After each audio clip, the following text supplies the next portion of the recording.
되게 된다고 했습니다. 클린턴이 미국 대통령직을 마치고 회고록을 썼습니다.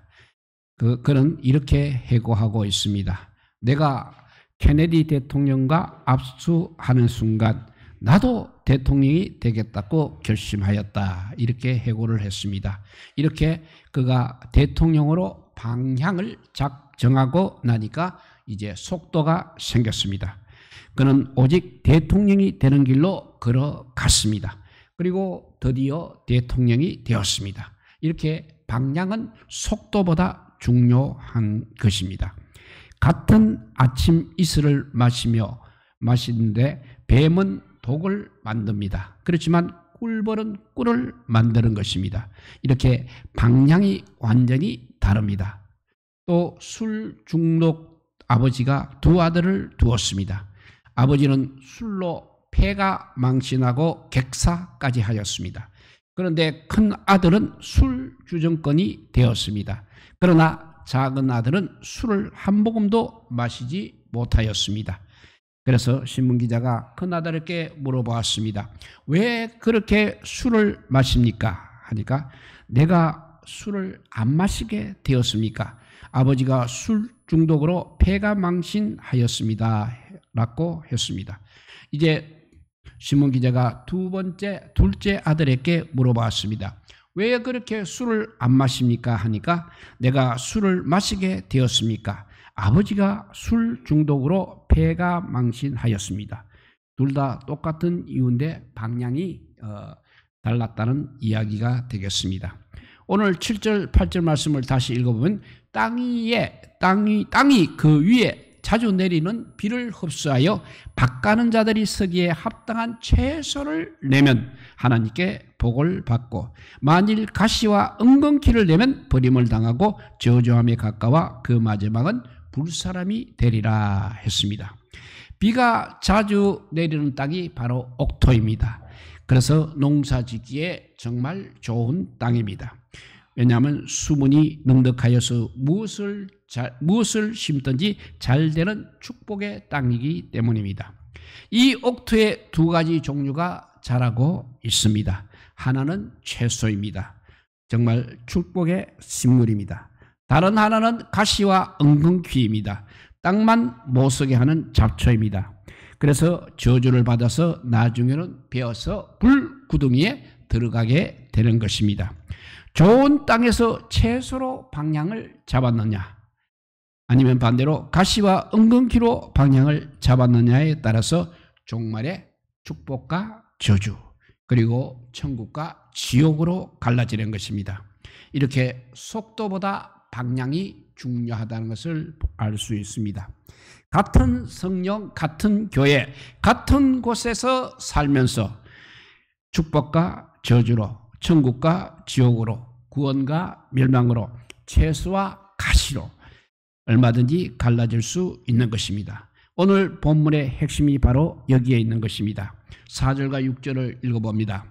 4절에서 6절을 읽어봅니다. 한번 빛을 받고 하늘의 은사를 맛보고 성령에 참여한 바 되고 하나님의 선한 말씀과 내세의 능력을 맛보고도 타락한 자들은 다시 새롭게 하여 회개할 수 없나니 이는 그들이 하나님의 아들을 다시 십자가에 못 박아 드러내놓고 욕되게 함이라 했습니다. 여기서 한번 비침을 받았다는 것은 바로 복음을 아주 진하게 접하였다는 말입니다. 그리고 하늘의 은사를 맛보았다는 말도 영적 체험을 분명히 체험하였다는 의미가 되겠습니다. 그리고 성령에 참여한 바가 되었다는 말은 성령의 일을 하게 되었다는 말입니다. 그러니까 하나님의 선한 말씀의 체험도 하였습니다. 내세의 능력도 맛보았습니다. 영적으로 높은 수준에 이르렀다는 의미를 성령은 이렇게 표현하고 있습니다. 그렇게 하고도 타락한 사람이 있다는 것입니다. 이런 사람은 다시 새롭게 할 수 없습니다. 회개할 수 없게 되었다고 말하고 있습니다. 이 말씀은 우리 성경에서 가장 해석하기 어려운 말씀이기도 합니다.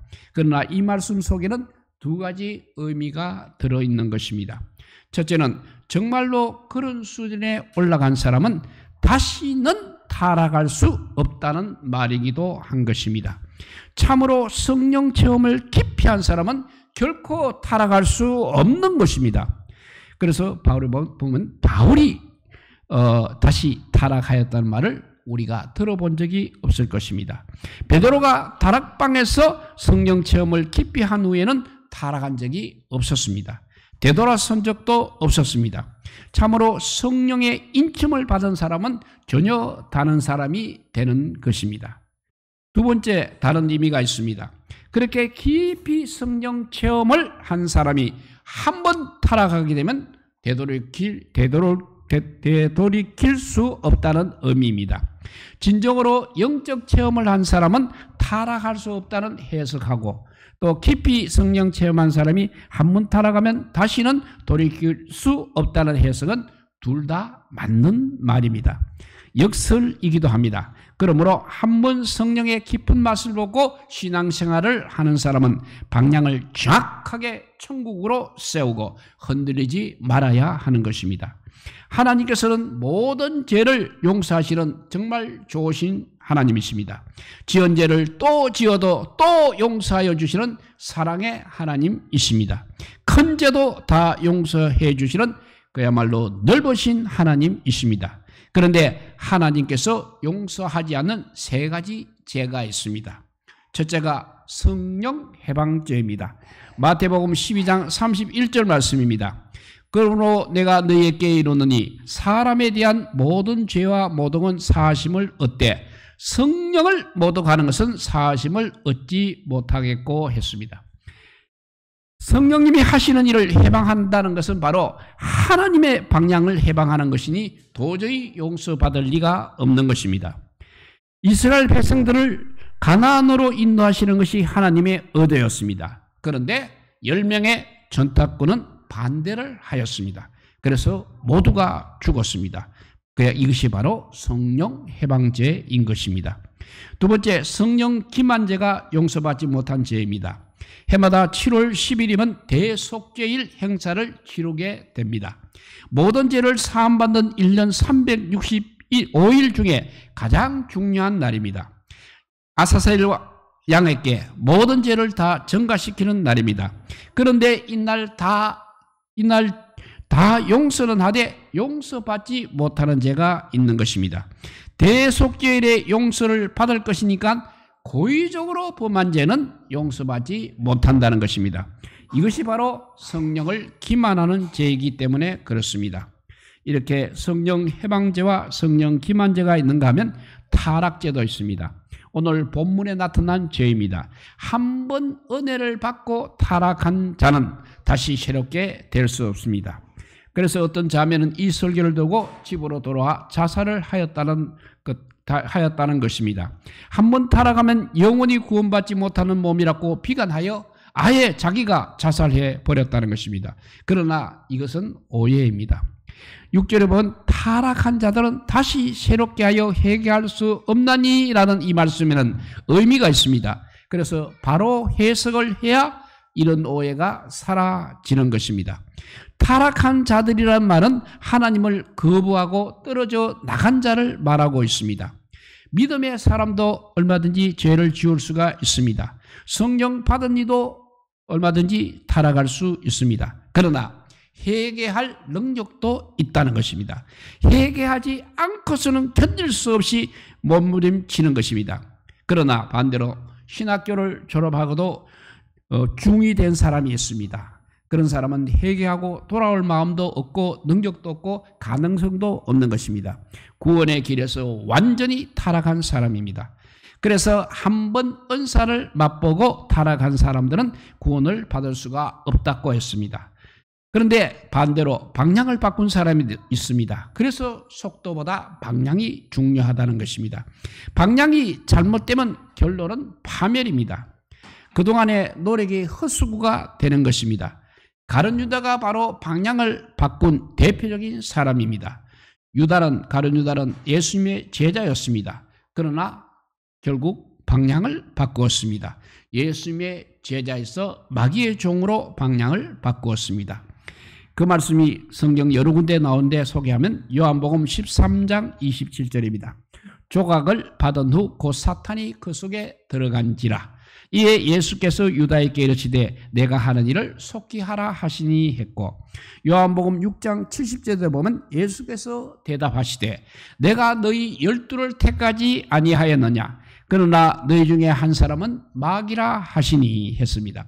예수님은 유다같이 방향을 안 좋은 것으로 바꾼 사람은 태어나지 않았으면 좋을 뻔하였다고 말씀하셨습니다. 마가복음 14장 21절에 바로 그 말씀이 있습니다. 인자는 자기에 대하여 기록된 대로 가거니와 인자를 파는 그 사람의 길은 화가 있으리로다. 그 사람은 차라리 나지 아니하였더라면 자기에게 좋을 뻔하였느니라 하시니라 했습니다.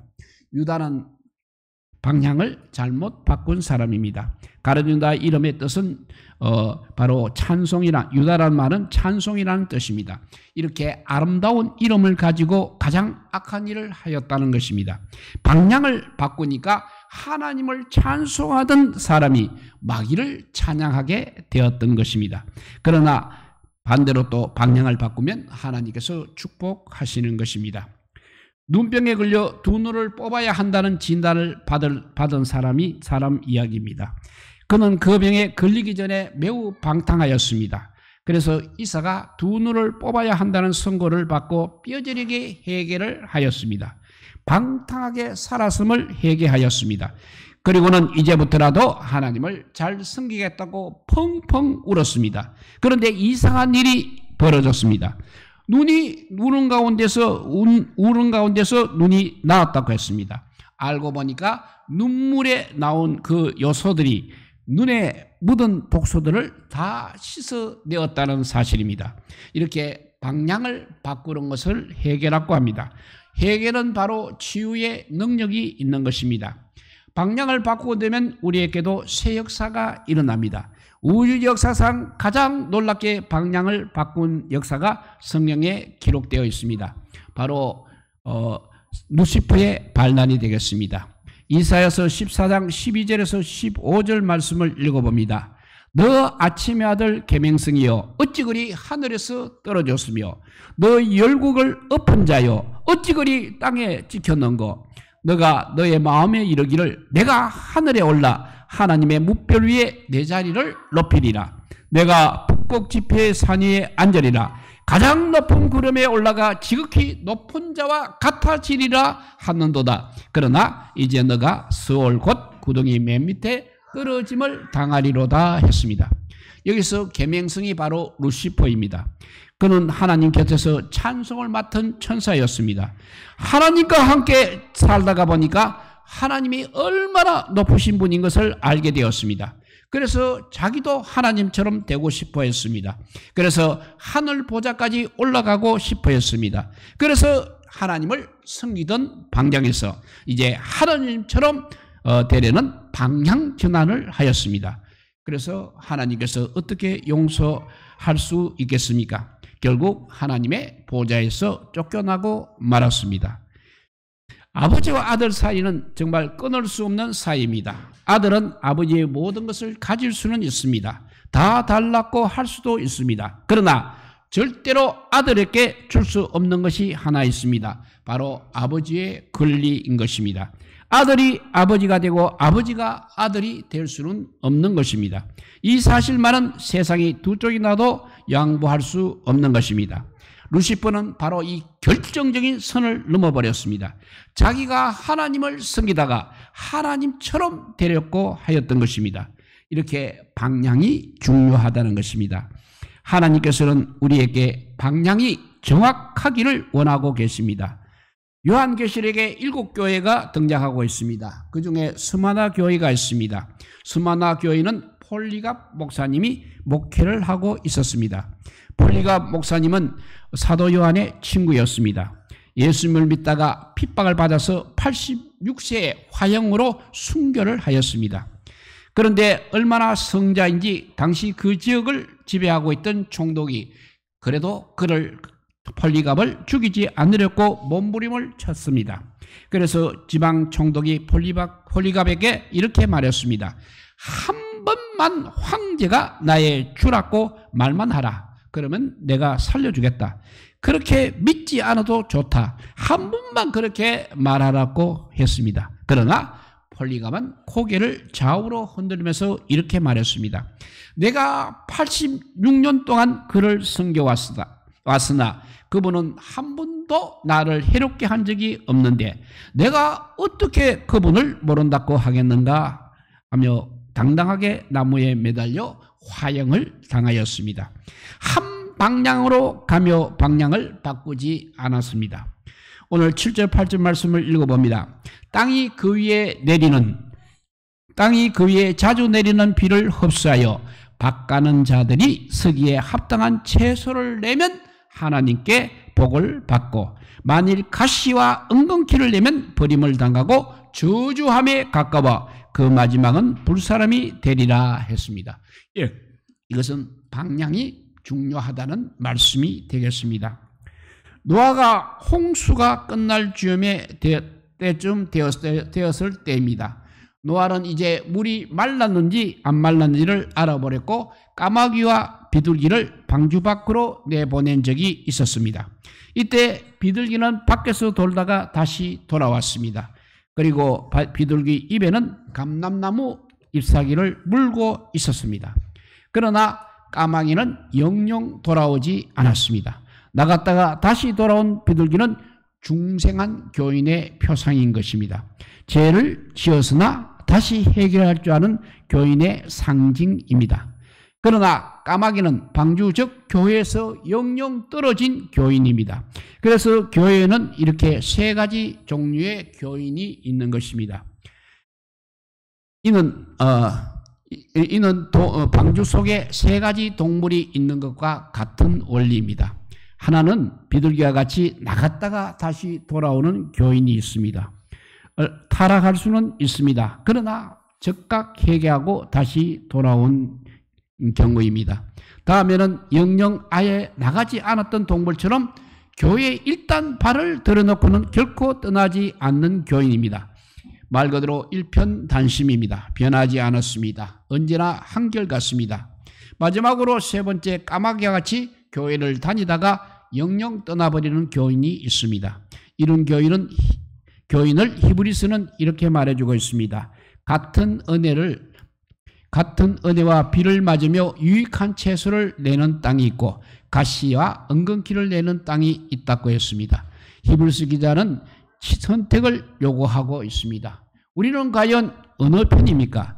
전쟁 중에 포로로 잡혀가면 다음과 같은 네 가지 형태의 포로가 생긴다고 합니다. 첫째는 절개형입니다. 끝까지 자기 위치를 지키는 포로입니다. 결코 그 나라에 굴복하지 않는 형입니다. 중국 한무제 때 소무라는 사람은 흉노 있게 포로로 잡혀갔을 때 바이칼 호반에서 가죽옷을 씹으면서 19년을 살면서 결코 적에게 굴복하지 않았습니다. 두 번째, 이렇게 절개형이 있는가 하면 두 번째 변절형이 있습니다. 비굴하게 목숨을 구걸하면서 하라는 대로 다 하면서 타협하며 살아가는 타입입니다. 대부분 사람들이 바로 이 부류에 속하고 있습니다. 세 번째, 탈주하는 형입니다. 도망치다가 잡혀서 팔다리가 잘려서 병신으로 일생을 살아가는 형이 있습니다. 때로는 코를 자르기도 하고 때로는 다른 어떤 부분까지 절단하기도 하는 것입니다. 네 번째, 귀화형입니다. 노예로 팔려버려서 다른 곳에서 고생하는 형입니다. 우리는 때때로 마귀에게 포로로 잡혀갈 수도 있는 것입니다. 그러나 기어코 탈출하여 하나님의 본래 원하신 것으로 반드시 돌아와야 합니다. 타락할 수는 있습니다. 그러나 다시 일어날 수 있는 것입니다. 우리 하나님께서 허락하시면 가능한 것입니다. 좋은 땅에서 방향을 잘 세우고 채소를 내야 합니다. 그렇게 하면 우리 하나님께서 축복하십니다. 그러나 반대로 가시와 은근키 방향을 잡게 되면 결론은 멸망인 것입니다. 하나님께서 주신 땅에서 축복의 채소를 만드는 하나님의 사람들이 다 되시기를 우리 주님의 이름으로 축복드립니다. 기도하겠습니다. 사랑의 하나님 감사합니다. 이 땅에 살다 보면 아버지 여러 가지 아버지 모습이 있습니다. 방향이 다 다르다는 것입니다. 그럴 때 정말 방향을 잘 잡는 저희들 되게 하여 주시옵소서. 아무리 속도가 좋아도 방향이 바뀌어지면 아무 소용이 없는 것을 오늘 우리에게 말씀해 주시니 감사합니다. 오직 우리는 천국을 향해서 달려가는 그런 아버지여 믿음의 사람들이 되게 하여 주시옵소서. 최선을 내는 사람이 되어서 하나님께 축복받는 저희들 되게 하여 주시옵소서. 이 모든 말씀 아무 공도 없으나 우리 구주 예수 그리스도 이름으로 기도드리옵나이다. 아멘.